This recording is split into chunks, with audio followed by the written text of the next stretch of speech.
Bonjour à tous. Alors aujourd'hui, je vais vous parler des couleurs et de leur influence. Pourquoi et comment les couleurs nous influencent? D'abord, les couleurs, chaque couleur a une longueur d'onde différente. C'est pour ça que les aveugles perçoivent les couleurs même s'ils ne les voient pas parce qu'ils n'ont pas la vue. Et évidemment, cette longueur d'onde, elle pénètre en nous dans notre champ magnétique énergétique. Alors, on commence. Les couleurs, par exemple, qui sont sur les murs, donc qui nous entourent. Ça, c'est un phénomène très étudié. On sait à quel point c'est important et que ça change l'humeur des gens. À ce moment-là, quand les couleurs sont sur les murs, sont dans l'environnement, ça influence le cerveau. Et le cerveau va réagir en créant éventuellement telle ou telle hormone selon les couleurs dans lesquelles il se trouve. C'est pour ça qu'on fait beaucoup d'études maintenant dans les bureaux, les couleurs qui correspondent. Et heureusement, on a fait beaucoup de progrès dans ce domaine-là. On comprend l'influence des couleurs. Avant, c'était franchement épouvantable. Quand vous alliez dans un ministère, et c'est encore le cas maintenant dans certains organismes publics, vous dites, mais enfin, pourquoi est-ce qu'ils ne font pas quelque chose un peu plus agréable? Mais enfin, ça, c'est en train de changer, on a bien compris. Mais alors pourquoi les gens, c'est peut-être un peu plus mystérieux, pourquoi quand on porte tel ou tel vêtement, ça va avoir une influence aussi? Parce que on voit plus l'environnement, mais on n'est pas toujours en train de se regarder les vêtements. Normalement, on les porte le matin, et puis après, bon, on regarde un petit peu de temps en temps dans le miroir et tout, mais bon, on n'absorbe pas la couleur de notre vêtement par les yeux, comme on le fait pour l'environnement. Eh ben, c'est parce que je ferai une autre vidéo sur l'aura et tous les différents corps énergétiques. On a le corps physique qui est limité par la peau, à proprement parler, et puis on a le corps éthérique. Alors celui-là, il est extrêmement important. C'est le corps qui crée la sensibilité. La sensation de mal ou de bien-être, elle est dans le corps éthérique et pas comme on croit dans le corps physique. En fait, c'est une énergie encore assez dense, forcément moins dense que le corps physique, mais quand même assez dense, parce que si n'importe qui approche tout près dans votre corps éthérique, on sent bien cette espèce de couche de chaleur ou de pression à quelques centimètres du corps. Ça, c'est le corps éthérique. Ça entoure toutes les cellules, donc à l'intérieur de chaque cellule, et ça émane et ça rayonne de votre propre corps. C'est pour ça que quand vous portez des vêtements de telle ou telle couleur, la longueur d'onde de la fréquence de cette couleur va pénétrer votre corps éthérique et va avoir une influence. Alors évidemment, cette influence, elle peut être très subtile. Elle est surtout ressentie par des gens très sensibles. Et plus vous êtes sensible, plus vous allez le ressentir. Mais par exemple, des femmes, disons, dans nos sociétés occidentales, c'est la mode quand même de mettre des couleurs assez neutres, surtout si on est dans le cadre professionnel. Et puis voilà, c'est comme ça, c'est la tendance du monde occidental où tout le monde est un peu dans les tons un peu noir, beige, blanc cassé. On porte finalement relativement peu de couleurs vives, sauf un petit peu plus en été. Ce qui dénote aussi une société un peu triste quand même, un peu déjà, où il manque un peu de vie, de chaleur et de peps comme ça, d'enthousiasme.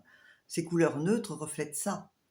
Vous pouvez remarquer que dans les pays comme en Amérique du Sud, les vêtements traditionnels, on a ça du côté du Bhoutan, d'Himalaya et tout ça, les femmes ont des vêtements colorés magnifiques, souvent brodés, ça représente leur identité, c'est beaucoup plus joyeux, c'est le cas en Afrique aussi, les boubous et tout ça, ça représente quand même des civilisations plus pétillantes, je dirais. Nous, on est assez refroidi, cérébral, très fort sur l'ordinateur et tout ça, et les couleurs reflètent ça.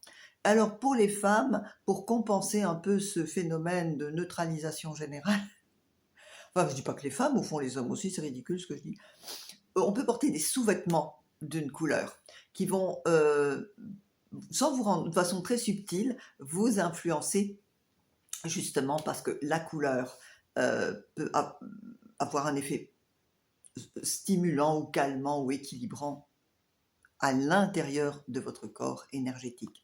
Alors l'influence des couleurs, on le sait plus ou moins. Le noir, c'est une absence de couleur. Donc tout peut ressortir, mais ça c'est vraiment niet, pas de couleur. C'est une espèce de vide. La couleur blanche, c'est l'ensemble de toutes les couleurs. Et puis il y a la gamme des couleurs de l'arc-en-ciel, plus d'autres, qui ont chacune une fréquence différente. Et la couleur blanche a l'ensemble des fréquences. Le noir est une non-couleur. Donc, si vous êtes, par exemple, un peu triste, pas bien, démoralisé, si vous allez en plus dans une ambiance noire, vous portez du noir, ça va vous plomber encore un peu plus. Le blanc pur, parfois, est un peu difficile à porter, surtout quand on n'est pas dans un climat ensoleillé. Mais toutes les couleurs peuvent amener une énergie particulière. On connaît le rouge, c'est tonifiant, le jaune, ça élève l'esprit, le vert, c'est plutôt un effet apaisant qui équilibre, le bleu, ça c'est quand vous êtes très conventionnel, vous êtes bien en harmonie avec la société telle qu'elle est. Les bleus, les gens qui sont révoltés vont pas porter du bleu par exemple, ça c'est flagrant. Alors, et puis qu'est-ce qu'il y a encore? Il y a toutes les gammes intermédiaires. Le rose, c'est la couleur de la douceur et de la tendresse. C'est valable aussi pour les pierres qui ont ces couleurs-là. Le turquoise, c'est une couleur qui est quand même entre le bleu et le vert. C'est comme si il y a le côté solaire à l'intérieur du bleu. C'est une très bonne couleur pour la guérison. Elle correspond au chakra de la gorge et tout ça. En fait, vous pouvez aller voir la signification des couleurs. Mais c'est pour ça que les couleurs nous influencent réellement. Et plus on est sensible, plus on va le percevoir. Et c'est quand on est conscient de quelque chose,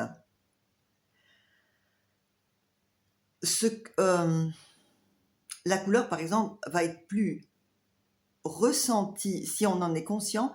C'est un peu comme quand on prend une tisane, on boit une plante. Si on est conscient des propriétés de la tisane qu'on va boire, ça augmente l'effet, ça multiplie vraiment l'effet, parce que c'est un peu comme si notre cerveau, notre mental, coach nos cellules pour absorber l'effet de la plante. C'est pareil pour la couleur. Quand on est conscient que telle ou telle couleur va faire tel effet, on renforce cet effet. Voilà. J'espère que dans votre vie de tous les jours, cette petite supplément de connaissances vous aidera. Peut-être vous saviez déjà, mais alors peut-être vous ne regardez pas. À bientôt en tous les cas pour une autre vidéo dans le style. Merci à vous tous. N'oubliez pas de mettre un petit pouce si ça vous plaît et de partager la vidéo. À bientôt. Merci.